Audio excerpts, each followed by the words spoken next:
Alam nyo ba na ang probinsya ng Isabela ay isa sa pinakamalaking probinsya sa buong Pilipinas? At malamang sa luwang pa naman ng probinsyang ito, kahit pa taga Isabela ka, ilan sa inyo ay hindi pa narating ang munisipalidad ng Dinampige, na kung saan matatagpuan ang pinagmamalaki nilang talon at dagat.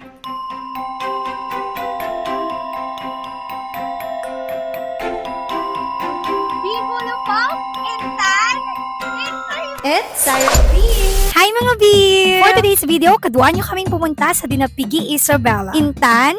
Intayon! At bago nga marating ang lugar na to mga B, kung hindi eroplano, kailangan muna nating dumaan sa probinsya ng Aurora. June 20 nga nang maaga kami nagbiyahe mga B from Nagtipunan. And after 2 hours of travel, siguro mga B, narating na namin ang Dinadjowan. Doon na rin kami nag-breakfast and after that, tuloy-tuloy na yung biyahe namin. Sa mga nagtatanong naman kung kaya na ba ng motor para marating ang bayan ng Dinampige, nakaawid kami meet na saya at mga B. So yes, kayang-kaya na siya ng motor. Pero take note na lang din na hindi lahat ng daan dito mga B ay sementado na dahil meron pang mga rough roads. After an hour siguro mga B, ayan, nasisilayan na namin yung karagatan. Sobrang ganda, sobrang refreshing sa feeling mga B. Dahil nga as you can see, overlooking talaga yung view. By the way, bayan na to ng Dinampige mga B. At dahil nga fiesta nila, ayan, nadaanan pa natin yung mga nagmo-motocross that time. And then after 5 hours of travel from Nagtipunan mga B, narating na natin ang mismong sentro ng bayan ng Dinampige, Isabela.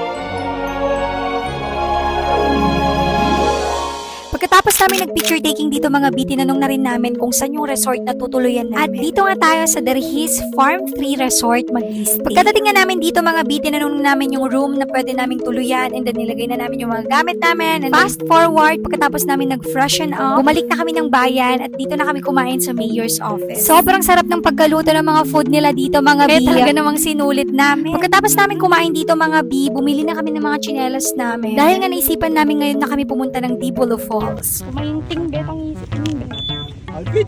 Ewan ko ba ang trip ni engineer mga be. Grabe, ang mahal na ng Duralite ngayon. Fast forward na mga B, kahit maulan-ulan, tinuloy pa rin namin ang Dibolo Falls namin. Kahit pa nakakasalubong na namin yung mga galing doon na umuuwi na. Dahil nga umuulan, nilaban pa rin namin yung araw na to. Dahil nga mas marami kaming free time that time. Medyo naawa na ako sa motor namin dito mga B dahil nga medyo may kahirapan pala yung daan. Pero yun na nga mga B, after few minutes, narating na natin ang entrance ng Dibolo Falls. Hindi ko alam kung wala talagang entrance fee dito or talagang nasakto lang na walang tao dito at kami lang yung natira. Hindi dati chinila. Before pa nga natin marating ang Dibolo Falls mga B, magta-trek lang tayo ng mga 15 minutes siguro and then right after that, Nadanon tayon, Adadtoy tayon, Dibolo Falls, iti Dinampige, Isabela. Sobrang ganda mga B, wala akong masabi. And sa lahat ng falls na napuntahan ko na, ito po ang pinakamataas.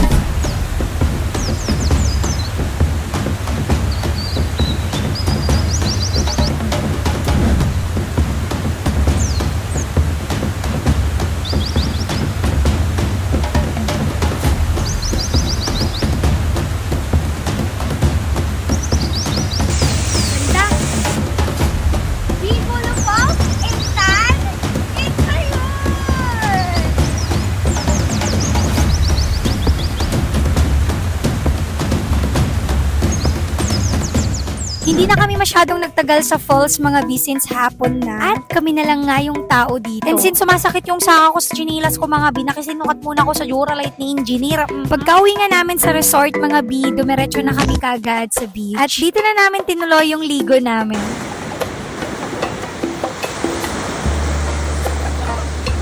Diba? Parang mga bata. Babe, halos ilang taon ba namang hindi ako nag-beach? Fast forward na nga mga B, kinumagahan yan. Before prelims ng Binibining Dinampige, pumunta muna kami sa mayor's office para mag-breakfast. Hindi ako nag-video ng prelims mga B. Dahil nga maliban sa naka-swimwear yung mga candidates, ayoko silang mailang habang sumasagot. After ng prelims nila mga B, pumunta na rin ako dito sa beach kahit sobrang init at low tide. Sobrang init ng buhangin dito mga B, pero nilalaban ko sa totoong buhay lang. Gusto ko sana pumunta dun sa may tao sa likod, nakikita nyo ba? Kaso nga lang, baka makapadak ako ng sea urchin. Sobrang init talaga ng buhangin mga ante, as in napaso ang aking dapan. At dito na nga naganap ang Marimar thing. Sobrang daming ang sea urchin dito mga B pag low tide, as in kitang-kita mo. Gusto ko nga talagang kumuha mga B, pero hindi ko makuha. By the way, sobrang daming ganap pa after nito mga B. At since kapeng-kape na si ante mo mga B, naghanap din kami ng bilihan ng iced coffee. By the way, that's it for today's video mga B. Nalpasan!